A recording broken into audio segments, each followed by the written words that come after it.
ఆమె కల్హారమాలిక ఇంటికి వచ్చును. ఆమె ఎవరో ఎవరికి తెలియదు.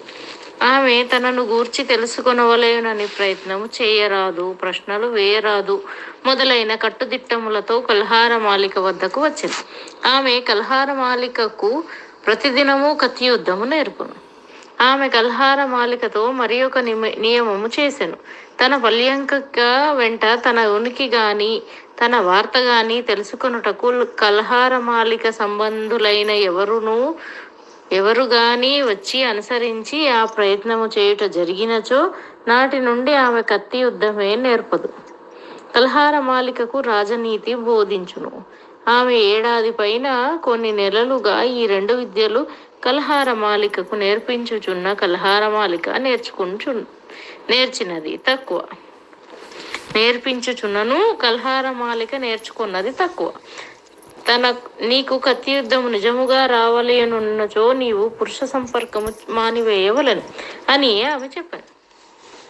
కల్హారమాలిక ఇట్లనెను, నేను పతి పరిత్యక్తను, నాకు పురుష సంపర్కము లేదు. 10 దినములు 20 దినములు కల్హారమాలిక దారిలో పడును. ఆ మరునాడామెకు కాలు జారును, కత్తి పట్టు సలడును. గురువిట్లను, ఇదిగో గడిచిన రాత్రి నీవు పురుష సంపర్కము చేసితివి. కల్హారమాలిక తల వంచుకొను. అర్థము చేత అది వట్టి పురుష సంపర్కము కాదు, జారత్వము కూడా. ఆమె పతి పరిత్యక్త కదా, కానీ ఇందులో ఒక లాభం ఉన్నది. కత్తి విద్య నేర్పడి గురువునకు పురుష సంపర్కమే కాని జారత్వాది వివక్షత లేదు. అందుచేత కల్హారమాలిక సిగ్గుపడనక్కర్లేదు, త్రోటు పడనక్కర్లేదు, కలవల పడనక్కర్లేదు. ఆనాడు పాల్గొన బహుళ తదియ.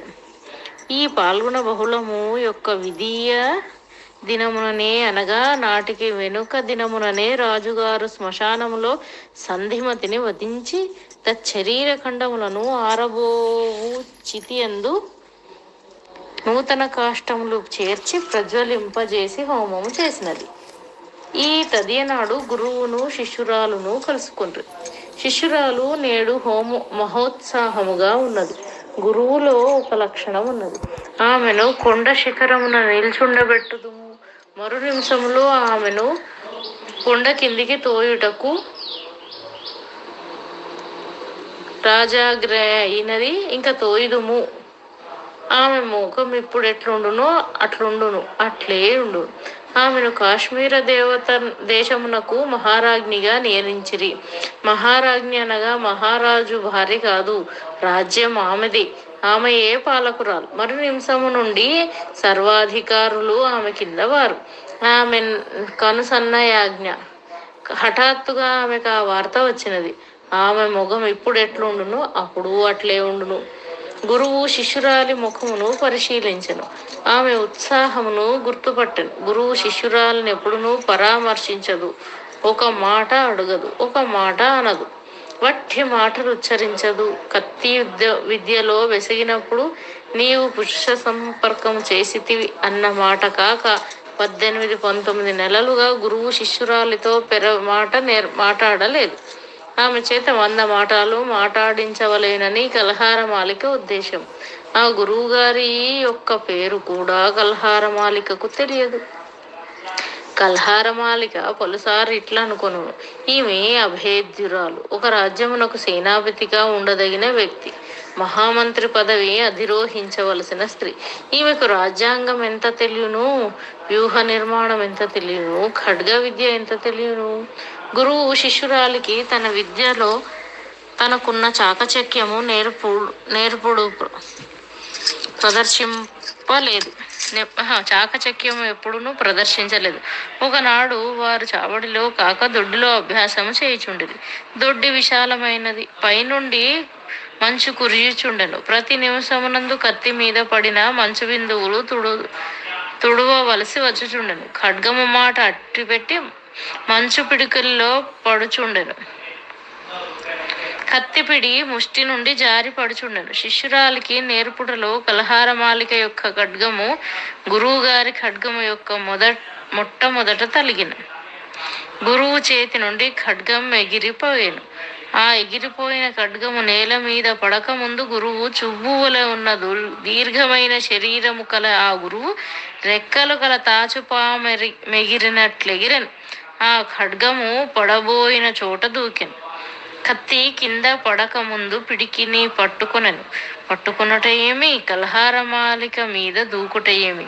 అప్పుడు జరిగిన చిత్రమేమనగా, ఒకవేళ కలహారమాలిక శత్రువు అయినచో ఆ శత్రువు యొక్క నేర్పు చేత ఆమె చేతిలోని ఖడ్గం ఎగిరిపోయినచో, చేతిలో కత్తిలేని ఆమె ఆ శత్రువు ఖండింపనించినచో ఆ స్త్రీ అచ్చట లేదు.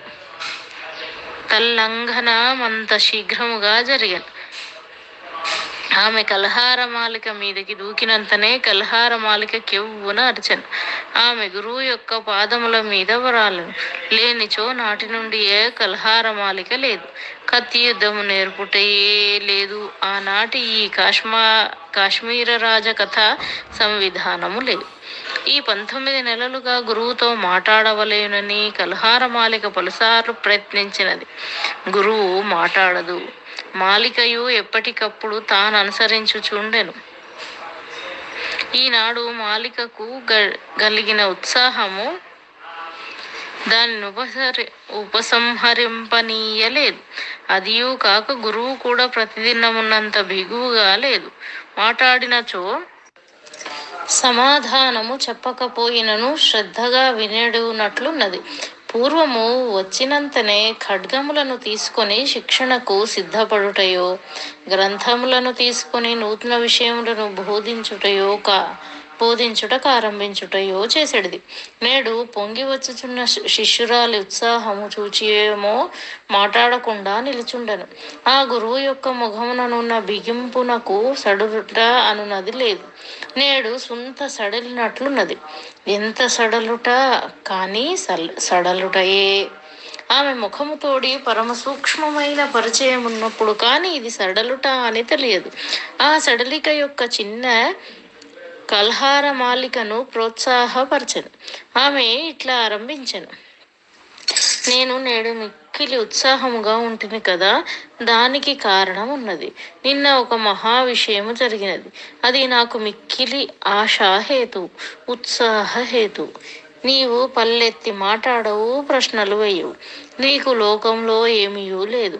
నాకు ఆశ్చర్యం వేయుచున్నది. నీవెవరో నాకు తెలియదు. నేను కత్తి యుద్ధము నేర్చుకొనవలేనని శిక్షా గురువు కొరకు ప్రయత్నించగా, ఆమె స్త్రీ అయి ఉండవలేనని నిబంధన చేయగా, తత్శిక్షా గురువు అన్వేషణ చేయు నా సేవకునకు నీవు హఠాత్తుగా కనిపించితివి. అతడు నిన్ను చూచిన సమయము నీవు కత్తి విద్యను నిష్ణాతురాలు అనియు ఎవరునూ చెప్పకుండా అతడు తెలుసుకొనినట్టి సమయం అయినది. నాకు అప్పుడే సందేహము కలిగినది. తర్వాత నా సందేహము బలిసినది. అతడు నాకు ఖడ్గ విద్య గురువు కొరకు వెదకుచున్నాడనియు, ఆమె తప్పకుండా స్త్రీ కావాలని నేను నీవెట్లో తెలుసుకొంటివని, నీ ఉనికి పట్టు వానికి తెలియరాకూడదని, నీ విద్యా ప్రాకట్యం అతనికి తెలియవలేనని అది నీవు కల్పించిన సన్నివేశమని నా అనుమానం. లేనిచో జాము పొద్దున వేళ జనులు బహుళముగా సంచరించడి వేళ అట్టి చోట నలుగురు కరవాలధారులు నిన్నెదురించుటయు, వారు నీవు సులభముగా నిర్జించుటయు, నీవెవరో పరులకు తెలియకుండా దప్పించుకొని పోవుటయు.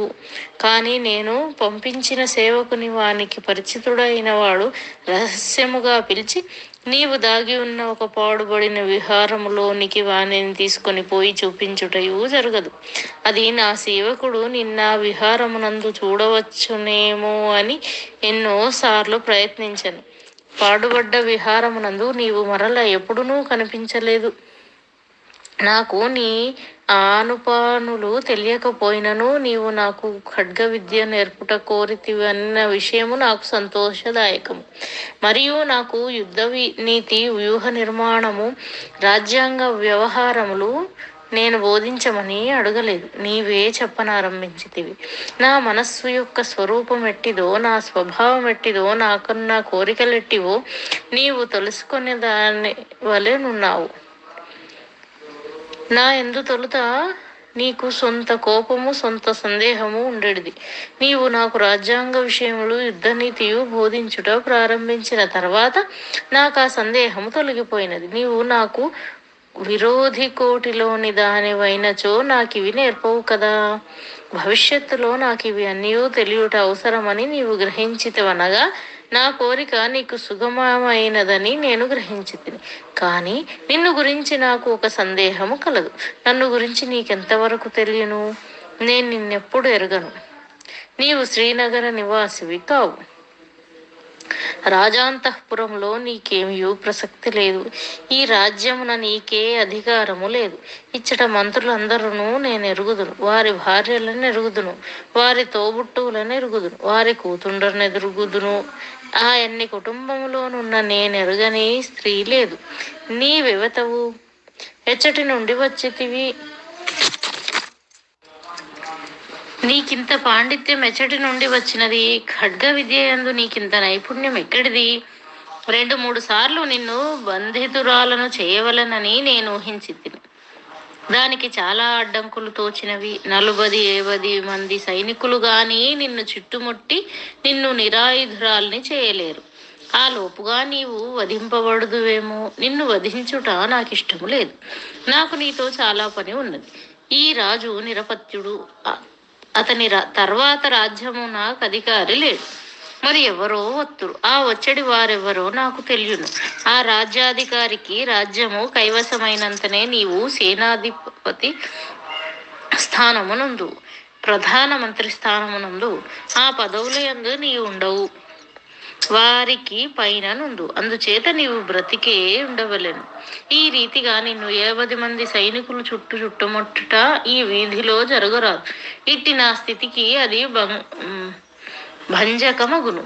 అప్పుడు గురువు ఇట్లనెను, ఇవి అన్నీయో నాకు చెప్పుచుంటివి అనగా నేను నీకు ప్రాణముగా పట్టుబడకపోయినచో నేను వధింపబడుటకైనను నీవు సిద్ధపడితివన్నమాట.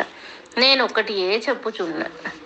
నేను నీ రహస్యములను నీ మనోభావములను గ్రహించితినని అనుకున్నావు.